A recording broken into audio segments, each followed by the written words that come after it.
Awan biru menggantung di atas langit. Matahari senantiasa menyinari bumi.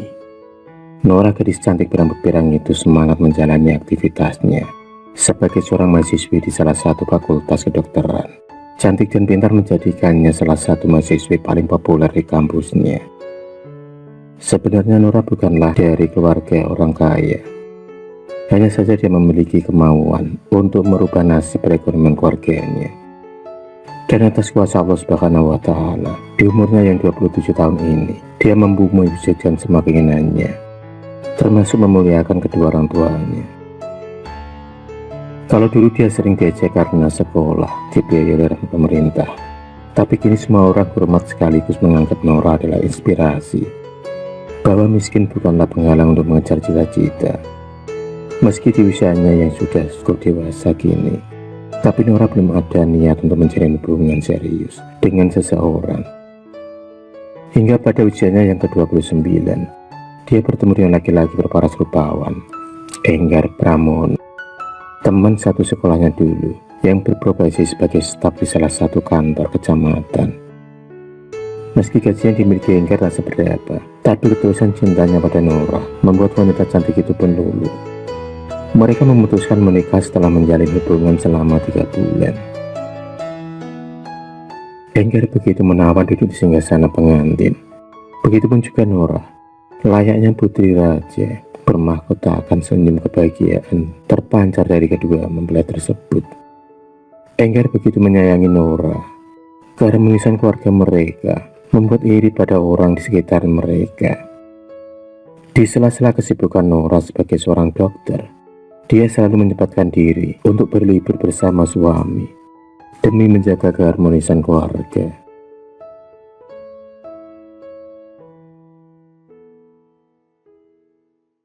Tak terasa 1 tahun sudah mereka berumah tangga, tapi kebahagiaan mereka kurang sempurna lantaran belum adanya momongan yang mengisi hari-hari mereka.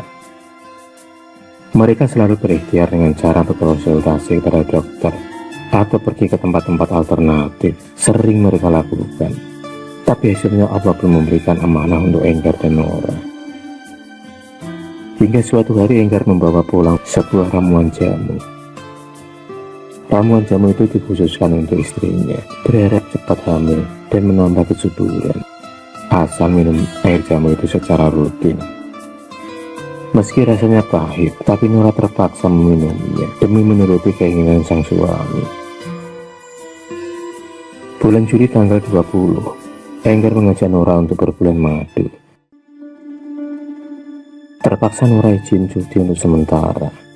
Mereka kemudian berangkat layaknya pengantin baru dan berharap akan ada hasil yang memuaskan setelah kepulangan mereka. Perbukitan kebun teh dipilih untuk destinasi kali ini. Cuaca yang dingin serta udara yang sejuk dirasa tepat untuk tujuan mereka. Pada hari kedua, Enggar mengajak Nora untuk mengelilingi kebun teh. Hamparan daun yang menghijau serta suara burung-burung berkicauan membuat Nora begitu nyaman di tempat tersebut.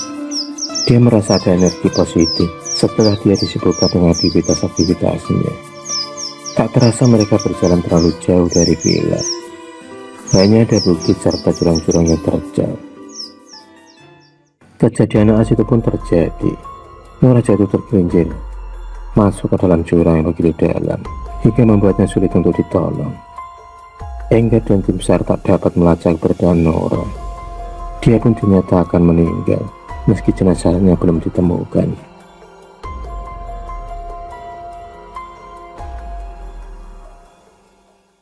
5 bulan sudah Nora tak ada kabar. Orang tua serta saudaranya masih berharap Nora akan pulang dan kembali ke pangkuan.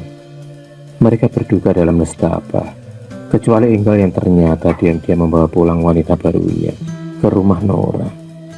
Dia begitu menikmati status barunya dan dapat berfoya-foya dengan bebas tanpa ada yang bayang Nora.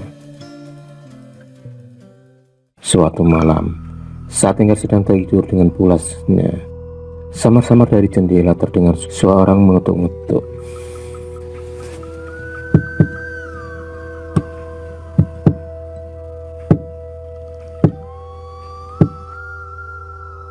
Angin pun berhembus kencang hingga membuat kain gorden terombang-ambing tertiup hembusan angin. Mas Enggar, Mas Enggar, tolong Mas. Dua kali suara itu terdengar berulang kali, hingga membuat Enggar penasaran dan bangkit dari kasurnya. Enggar segera membuka kain gorden yang sedikit terbuka akibat tiupan angin tersebut. Jantungnya berdetak kencang setelah melihat samar-samar sosok wanita bergaun putih dengan wajah yang rusak melambaikan tangannya kepadanya. Karena ketakutan, Enggar memilih menutup rapat-rapat jendela serta kembali ke tempat tidurnya. Dia berharap apa yang dilihatnya malam itu adalah hanya mimpi, dan malam segera berganti pagi. Hari-hari Enggar kini dilalui dengan mencekam. Setiap dia pulang kerja, banyak teror misteri yang dialaminya.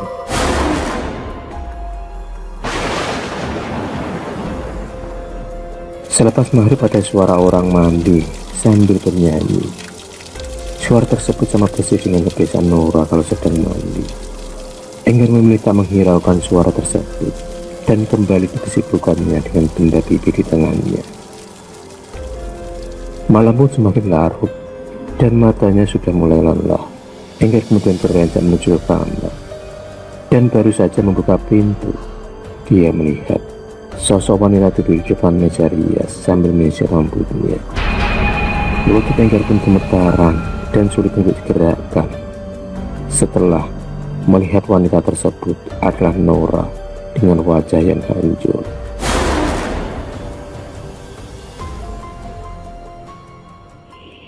Aroma bunga kandil disertai menyan menusuk hidung Enggar. Bulu kuduknya pun meremang. Sosok wanita tersebut berjalan ke arahnya. Dia ketakutan dan meminta ampun agar tak menyorotnya terus-terusan. Sosok itu kemudian menghilang dibarengi dengan lampu yang tidak padam. Aneh tapi nyata, bunga sedap malam kesukaan Nora itu pun berhamburan di lantai kamar. Dan ketika Enggar bangun dari tidurnya, dia pun dikagetkan dengan tulisan merah di dinding kamarnya. Nyawa, didaya dengan nyawa. Dan setelah dilihat, tulisan tersebut dari darah dengan bau amis yang sangat menyengat. Karena mengalami kepanikan yang berlebih, akhirnya Enggar hari itu pun meminta izin untuk tidak masuk kerja. Dia menghabiskan waktu di kamarnya. Waktu pun berlalu. Dari pagi mulai malam, teror-teror pun kembali muncul. Dari luar rumah terdengar suara ayunan yang mulai karatan. Dengan kedua matanya sendiri, Enggar melihat ada sosok wanita berbaju putih sedang main ayunan. Tempat favorit Nora dalam bersantai itu pun kini terlihat tak terawat lagi. Sosok misterius itu menangis terseduh-seduh dengan matanya tajam menyorot ke arah Enggar. Dia hampir dibuat pingsan dengan kejadian akhir-akhir ini. Tak cukup sampai di situ saja. Setiap pagi ada suara berisi di dapur, seperti ada suara memasak. Tapi anehnya tak ada seorang pun di ruang tersebut. Hanya ada segelas susu serta sepotong roti tawar kesukaan Nora tersaji di meja makan.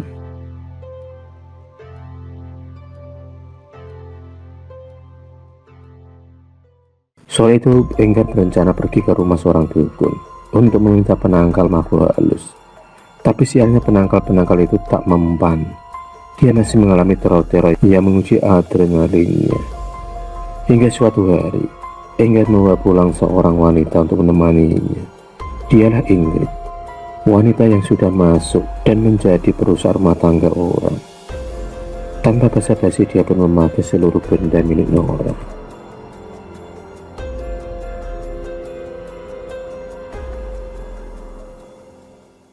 Di depan televisi mereka pun bermesraan dengan tertawa lebar.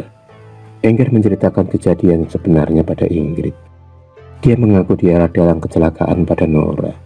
Enggar sengaja mengajak istrinya tersebut pergi ke tempat berbahaya itu agar rencananya berjalan mulus. Enggar juga menceritakan sudah memberi ramuan jamu untuk Nora, dan ramuan itu akan merusak organ tubuhnya kalau dikonsumsi secara terus-menerus. Enggar ingin menguasai harta Nora.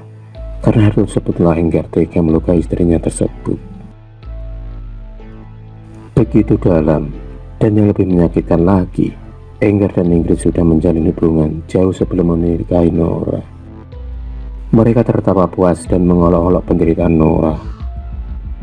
Namun, tanpa disadari ada sosok wanita yang merekam segala kebusukannya. Dialah Nora, yang ternyata masih hidup. Tuhan ternyata berkehendak lain. Dia diselamatkan oleh warga sekitar.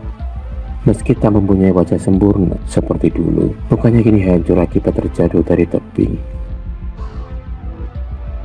Nora pun mendapat laporan dari keluarganya tentang kelakuan Enggar yang sebenarnya. Atas dasar itulah, dia kemudian merencanakan untuk mencari kebenaran. Dan hari itu, kejahatan pun terkuat. Hatinya teriris-iris. Dia harus menerima kenyataan. Dengan berbekal hasil rekaman tersebut, Nora kemudian menuju ke kantor polisi. Bukti kuat yang dimilikinya membuat Enggar tak bisa mengelak lagi. Dia tak bisa berkutik lagi. Atas dasar pembunuhan berencana, dia kemudian dikenakan pasal 340 KUHP dengan hukuman 20 tahun penjara.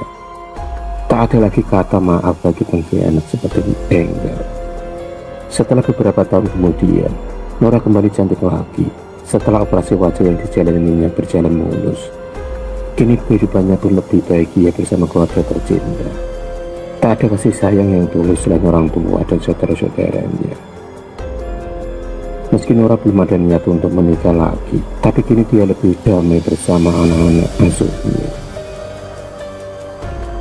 Kini Nora tak lagi meneteskan air matanya karena wanita berbahagia.